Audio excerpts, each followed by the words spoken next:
আল্লাহ তাআলা সর্বপ্রথম যখন এই পৃথিবী বানালেন, বানানোর পরে এই জমিন কাঁপা শুরু করে দিয়েছে। আল্লাহ পাক এই জমিনের কম্পন বন্ধ করার জন্য সর্বপ্রথম খিলক হিসাবে, খুঁটি হিসাবে তামার জন্য আমার আল্লাহ তাআলা পাহাড় সৃষ্টি করলেন।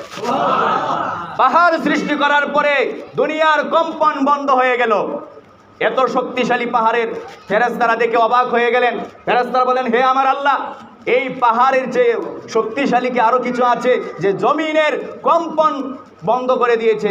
আল্লাহ তাআলা বলেন, হে, পাহাড়ের চেয়ে আরো শক্তিশালী আছে, সেটা হলো লোহা। সুবহানাল্লাহ।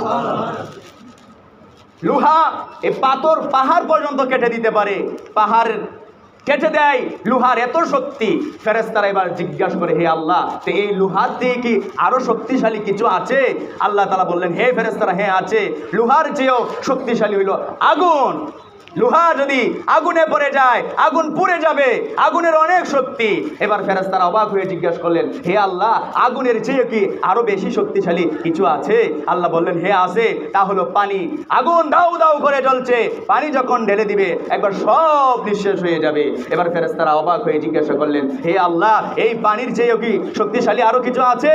আল্লাহ তাআলা বললেন, হে আছে, আর তা হলো ঢেউ বাতাস, দুমুল বাতাস, দমকা বাতাস। এই দমকা বাতাস পানিকে এক জায়গায় আরেক জায়গায় সরিয়ে নেয়, উচ্ছ্বাস করে দেয়, অনেক শক্তি বাতাসের। এবার ফেরেশতারা জিজ্ঞাসা করলেন, হে আল্লাহ, এই বাতাসের চেয়েও আরো শক্তিশালী কি কিছু আছে? আল্লাহ বলেন, হে ফেরেশতারা, হে আছে, এই বাতাসের চেয়েও আরো বেশি শক্তিশালী আছে, সেটা হলো আমার ইমানদার মুমিন বান্দার দান সদকা। সুবহানাল্লাহ। আমার এই ইমানদার বান্দা যখন দান করবে ডান হাতে, বাম হাত টের পাবে না, কেউ এই টের পাবে না।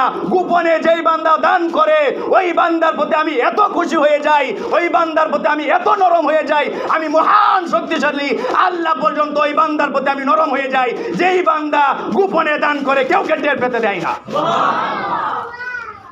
দানের কি পাওয়া, যে আল্লাহর রাগ, আল্লাহর রাগকে পর্যন্ত মিটিয়ে দেয়। যে বান্দা ডান হাতে দান করে, বাম হাত জানে না, গোপনে দান করে।